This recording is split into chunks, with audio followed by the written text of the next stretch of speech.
Salut, c'est Kitech et aujourd'hui on va parler quand même de quelque chose qui me tenait vraiment à cœur. J'étais très excité de vous faire cette vidéo parce qu'on va parler de Zorin OS 18 Pro. Oui, ça y est, j'ai franchi le cap, je suis sur Linux pour plusieurs raisons. J'avais un PC portable qui était en version 23 H2 de Windows 11 avec le contournement TPM, il fallait que je le passe en 25 H2, j'avais des messages d'erreur, ça restait bloqué à 31%, je me suis dit on y va, on passe sur Zorin OS 18 Pro. En plus, j'ai pu l'avoir avec le support qui me l'a gentiment donné par mail.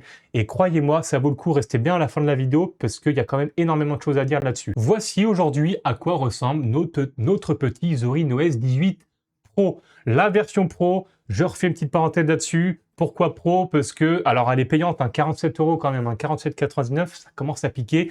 Mais il y a quand même plusieurs personnalisations qu'on ne peut pas forcément faire avec d'autres. Je sais qu'on peut mettre aussi des thèmes personnalisés Windows, Linux, Mac ou autres. Je n'ai pas été aussi loin, je vous rassure. Il y a quand même, comme je vous disais, beaucoup de choses à dire sur Zorin OS. Je vous en parle, c'est parti. Zorin OS, ce qu'il faut savoir, c'est quand vous intéressez sur Zorin OS, voilà à quoi ça ressemble. La partie menu démarrer, j'ai quand même trouvé très simple parce que vous avez un menu démarrer beaucoup mieux classé que Windows. On va pas se mentir. Mais ils ont été très malins parce qu'ils ont pensé à nous. Ils ont classé le menu démarrer. Et oui, parce que sur Windows, on l'a. Mais là, regardez, c'est classé par catégorie. Quand je vais dans bureautique, toutes mes applications bureautiques pop. Alors, c'est eux qui les ont filtrées, mais croyez-moi, ils ont fait très peu d'erreurs.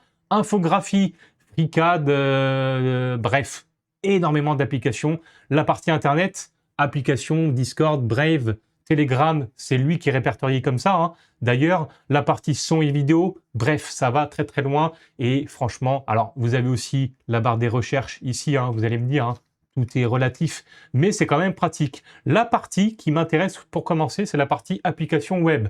La partie application web, voilà comment ça se présente. Là, c'est toutes les applications que j'ai créées. Et je pense que ça vous est très familier parce que je ne sais pas si vous vous souvenez d'un certain Edge sur Windows, qui est d'ailleurs le seul aujourd'hui à ma connaissance à le faire. Vous pouvez vous-même faire des propres applications en allant sur Edge, en cliquant sur un petit bouton et ça vous crée l'application sur votre bureau. Et bien avec ça, c'est le même principe. En fait, vous avez juste à faire plusieurs choses quand même. Bon, ça vous prend 30 secondes, hein, très clairement. Je vais vous montrer ce que j'ai fait. Vous donnez un nom, vous mettez l'adresse du site qui vous intéresse en question, trouvez des icônes. Alors moi, ce que j'ai fait, c'est que les icônes, je les ai téléchargées en .avi, soit en .web. Et du coup, là-dessus, vous cliquez et ça vous crée l'application et terminé. Bonsoir. L'avantage de tout ça, c'est que ça vous évite d'aller sur Brave. Vous cliquez directement dessus, ça vous ouvre une application et en fonction de ce que vous lancez, bah, vous pouvez les dispatcher comme bon vous semble. C'est quand même plutôt pratique. Si on veut avoir plusieurs choses en même temps, surtout si vous avez plusieurs écrans ou même si vous avez un écran, vous pouvez d'ailleurs redispatcher vos icônes, vos applications comme bon vous semble. Et d'ailleurs, ça vous est, je pense, très familier, ce petit bandeau. Voilà pour la partie application web. L'autre sujet que je voulais vous montrer, c'est le menu démarrer, mais la barre des tâches. La barre des tâches, vous avez vu, c'est quand même très épuré. Vous avez cette partie-là où vous retrouvez la partie Wi-Fi, la partie Bluetooth, la partie Stillstrom, la partie batterie et la petite roue dentée. Vous avez aussi cette partie-là, qui est quand même très intuitif aussi, c'est quand même, vous avez votre calendrier en direct avec les rendez-vous qui pop juste ici. Franchement, par rapport à ce qu'on connaît, c'est quand même... déjà, c'est très beau, c'est bien épuré, c'est bien fini et c'est quand même plutôt pratique. Vu qu'on est sur les apparences, vous avez la partie Zorin Apparence.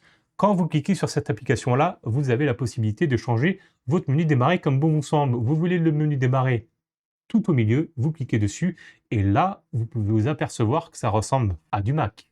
Et oui, mais ça, c'est pareil, c'est en fonction des goûts et des couleurs de chacun. Vous pouvez faire ce que vous voulez.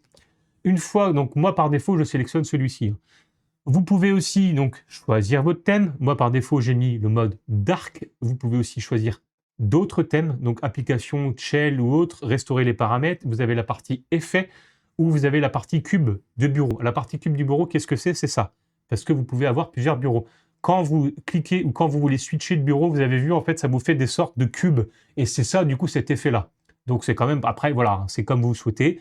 Vous avez la partie bureau où vous pouvez mettre les icônes en petit, vous pouvez mettre les dossiers personnels, la corbeille, ce que vous voulez sur votre bureau. La partie fenêtre, centrée ou autre, hein, ça c'est pareil, hein, vous pouvez personnaliser très loin, c'est ce que je vous disais, je ne vais pas forcément revenir dans les détails, mais vous pouvez faire ce que vous voulez pour le menu démarrer. Paramètres de la barre des tâches, vous pouvez mettre le fichier, donc margin ou pas, hein, Voilà, donc vous avez vu, ma barre des tâches, elle s'est montée. Et les coins arrondis, vous allez voir, je vous montre, moi par défaut, là vous avez vu, j'ai mis à 25. Là, j'en mets pas du tout. Et vous avez vu, je n'ai plus mes coins arrondis. C'est devenu un peu carré. Moi, par défaut, je mets ça sur ça et je mets ça sur ça parce que forcément, ça prend tout mon écran.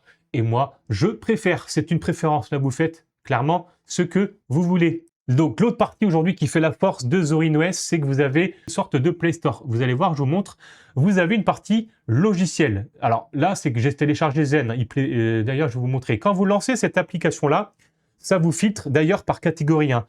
Créer, socialiser, apprendre, développer et jouer. Si vous voulez par exemple un petit jeu, vous cliquez sur la partie jouer, ça vous charge, ça peut être plus ou moins long parce que ça va chercher directement sur internet. Ça vous charge des jeux et je sais pas moi si vous voulez ce petit jeu, vous cliquez là-dessus, ça vous charge les détails et vous faites installer. Vous l'avez compris tout autant que moi, hein, cette application vous permet de switcher la partie terminale et c'est vrai que moi aujourd'hui les terminales avec Linux ça me faisait plutôt peur et clairement quand on est débutant sur Linux c'est quand même très pratique. Donc une fois que vous avez lancé ça, hein, on va faire autre chose en attendant. Vous avez la partie donc installation qui est à 3%.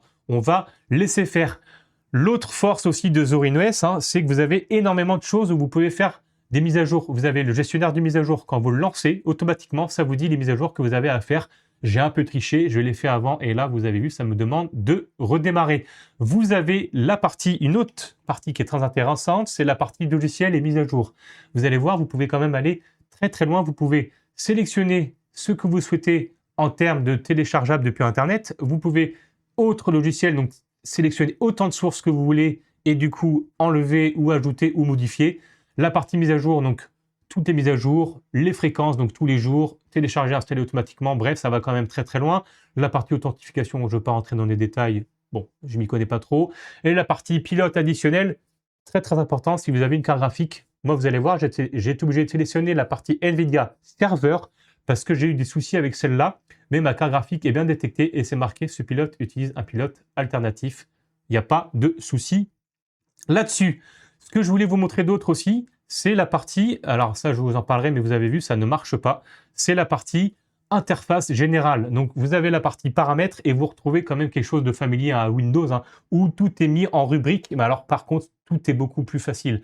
La partie compte en ligne, vous avez quand même énormément de comptes. Vous pouvez mettre du Nextcloud, vous pouvez mettre du 365 couplé avec du OneDrive et la partie Gmail. La partie Gmail, ce qui est quand même très pratique, c'est que ça vous plug automatiquement votre OneDrive. Et ça, on achète, comme dirait notre ami Jean-Marc. Et une fois que vous avez votre OneDrive, c'est quand même pratique. Vous avez compris, hein, ça vous évite d'aller sur votre Drive. Vous avez tout en direct ici. C'est quand même un gain de temps. L'autre, du coup, partie paramètres aussi, c'est que la partie donc système, hein, comme je disais, vous avez la partie à propos d'eux. Et là, ça vous plug.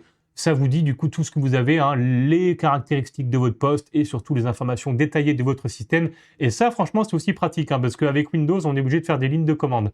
Vous avez aussi la partie réseau, Wi-Fi, bref, la partie écran. Donc moi, j'ai 2 écrans parce que je suis avec mon Stream Deck, je suis avec ma carte d'acquisition. Voilà.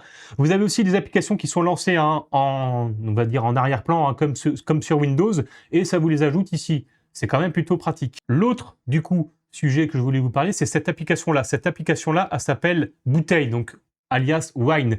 Vous pouvez du coup installer des applications non compatibles Linux, donc par exemple des applications Windows, télécharger des exécutables, et une fois que vous avez téléchargé les exécutables, soit ça marche pas. Comme vous pouvez voir ici, j'en ai quand même essayé énormément.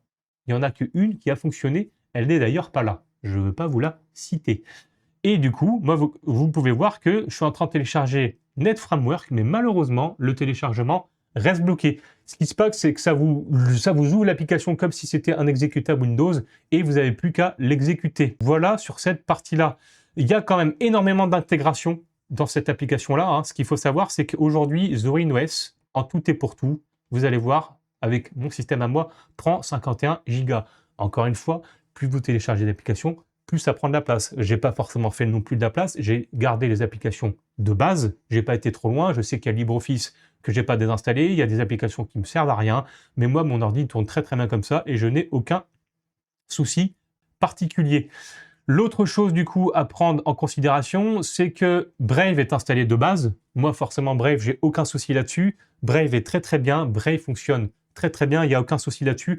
D'ailleurs, je pense que vous savez pourquoi, hein. Bloqueur de pub intégré, il est rapide. Vous avez aussi le wallet pour gagner de l'argent. Enfin bref, je ne vais pas rentrer dans les détails. Là, ce qui fait sa force, c'est que pour moi, j'ai quand même énormément d'onglets d'ouvert, comme vous pouvez voir. Et vous allez voir, mon ordi, ben, il est quand même très très bien. La preuve, le CPU, il est bien. La RAM, que 6 Go sur 16. Alors, j'ai 16 Go en DDR3, hein, mais franchement, ça tourne très très bien. L'ordi ne souffle pas. Je n'ai aucun souci particulier là-dessus. Voilà ce que je peux vous dire sur ZorinOS. Si la vidéo vous a plu, comme d'habitude, hein, vous savez ce que vous avez à faire. Hein, vous mettez le petit pouce. Vous n'hésitez pas à vous abonner et à activer la cloche. Et surtout, à commenter parce que je réponds à énormément de commentaires. Et franchement, allez-y, prenez ZorinOS, foncez, c'est gratuit. La version pro, elle est payante, je le redis, mais c'est gratuit et franchement, c'est hyper rapide. Ça, je pense, ça vous sauve les miches quand vous avez un vieux PC. Voilà, moi je vous dis à bientôt. Ciao, ciao.